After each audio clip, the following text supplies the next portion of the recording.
I'm back! Much sooner than I thought it'd be, so that's progress. I figured I'd do the 25 bookish facts about me. I watched like 100 of these videos the other day, and I love kind of just seeing the like bookish facts about people. So, number one, I'm definitely a person that listens to music while reading. I kind of go out of my way to do it.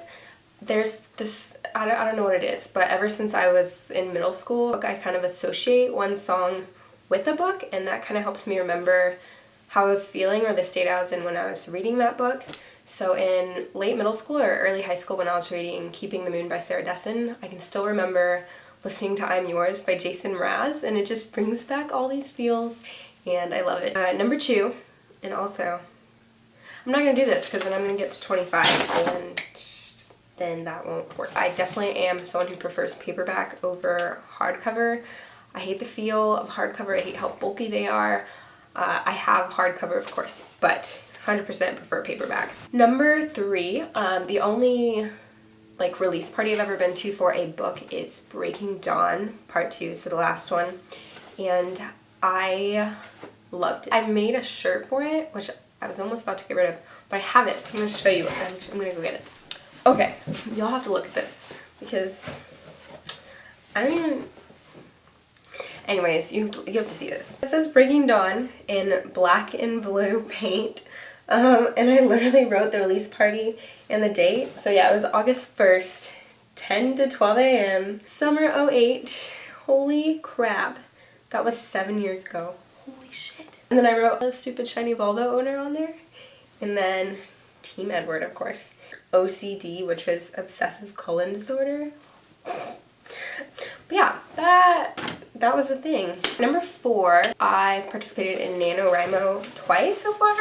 I only completed it the first year, so the first and only year I ever did it, which is great, and that's the novel I'm working on right now.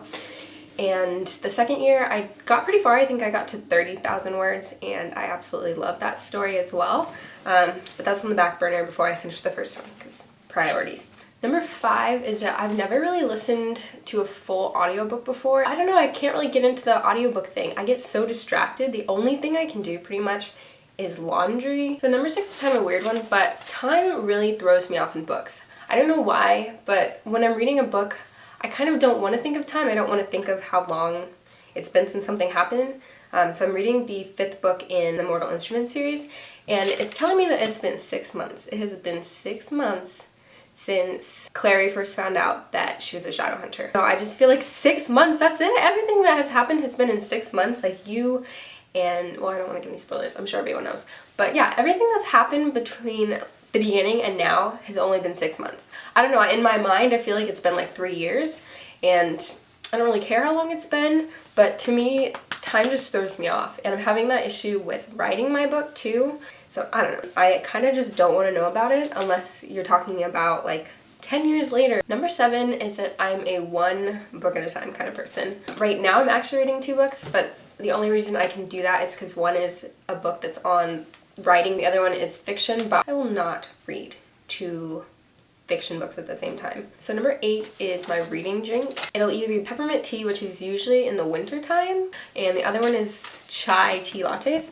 And oh my god, my cat just moved the tripod. Look at this, look at this. Not even centered anymore. Number 9 is that I cannot, will not, don't want to write in books. No dog earing, no underlining, no notes in my fiction books. Number 10 is that books discussing marriage or divorce freak me out. I don't know what it is, and I'm an adult, I guess. I have friends that are married, and I have friends that have kids, and it still freaks me out, and I don't want to read about it right now. I feel like I don't know, I feel like I'm not at that level to understand everything that's going on. Or, I don't know.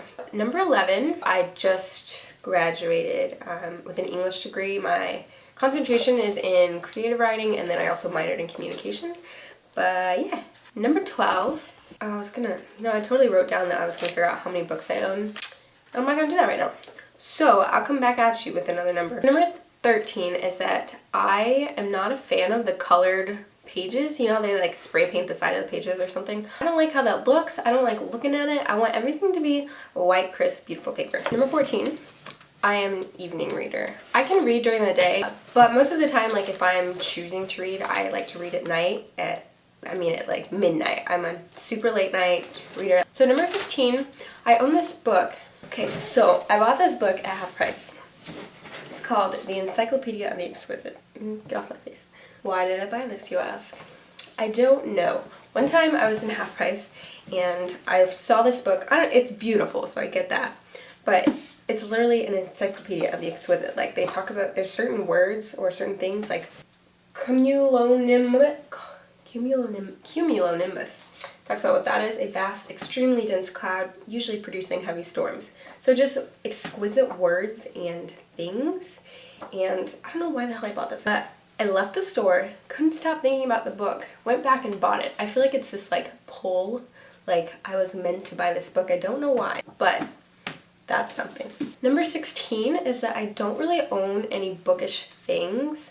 I'm definitely not a minimalist, but I really try to limit the amount of stuff I have. Number 17 is that mostly every time I go to a bookstore, I go to the foreign language section because I love the French language. C'est très joli.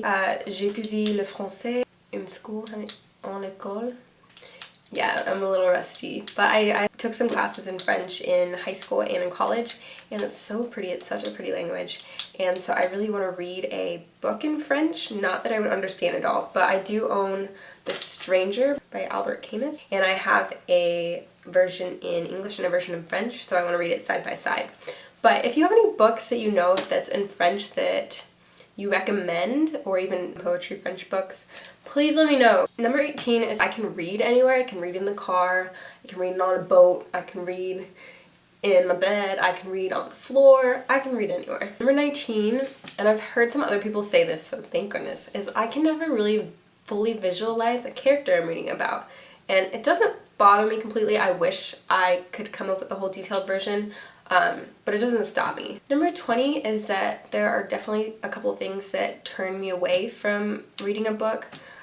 So if there's something in the book heavily about rape or war or poverty, it's just really hard for me to want to pick that book up, which is so dumb of me. I think we should definitely go out of our way to read about, different issues and struggles and injustices. So I do plan on reading more books like that. Number 21, I hate this, but I have such a bad memory. With books, even like a week or two later, I will forget like huge things that happen in the books, or a couple months down the line I'll forget character names and things like that. When people play some of these tag games, I'll have to go back through the book to remember certain names unless it's like huge and widely known. But it sucks. I can remember like that I loved the book, or that I liked the book, or that I hated the book, and then you might ask me why and I'll be like, I don't remember. It's more of like a feeling that I get. But yeah, we'll see how my book talks go, because I'm gonna have to do it like the day after I finish it, or I'm gonna forget everything. Number 22 is sometimes if I want a jolt of like random happiness, I will skim through a book that I love. Usually it's always romance pretty much, and I'll go back and look through the book for instances of like romantic tension, or like when they first meet or their first kiss or something, and I'll literally just read that just for fun. Number 23 is that I rarely pay full price for a book. I just can't fathom spending like $20 on a book unless it like is a new release and just came out. So number 24 is that watching a TV show or a movie of a book I've read messes me up. I don't know what it is. The first time that I watch the show or movie, I can recognize the inconsistencies. I can be like, that didn't happen, or this isn't right. But if I'm going like 3 weeks down the line, I will literally just pass it off. I'll be like, well, that was a good show, and I won't remember that anything's wrong. So for example, the first time I watched Twilight, yeah, I recognize some inconsistencies, but can I tell you what they are now? No. And the thing I kind of hate is that it all blends into one, so I might remember the book happening as though the movie kind of did. That kind of sucks, but that just makes me want to go back and read the book or watch the movie again. So if you're like me and you hate that films aren't adapted like the book at first, because obviously I can't remember, then just wait like, I don't know, 3 months, watch it, and you'll be fine. Number 25, hopefully if you didn't make it to the end, you didn't hear this. but I'm one of those people that have never read Harry Potter. I don't know what it is. Like, I loved the movies when I was younger, and I feel like when I was younger I just kind of missed starting the series, and I kind of had that mindset. I've already watched the movie or something like that. I don't want to go back and read it because I already know what's going to happen. But I've heard wonderful things about Harry Potter. I know I'm gonna read it. I own all of them except for one, I think, but I have most of the series, and I think I want to do either this December or sometime early next year, just read the entire series in a month and do a like binge series book review, because I do want to read it. I'm really excited to read it. But yeah, don't hate me. But that's pretty much it. Thanks for watching again, and hopefully I'll have another video soon. Thanks.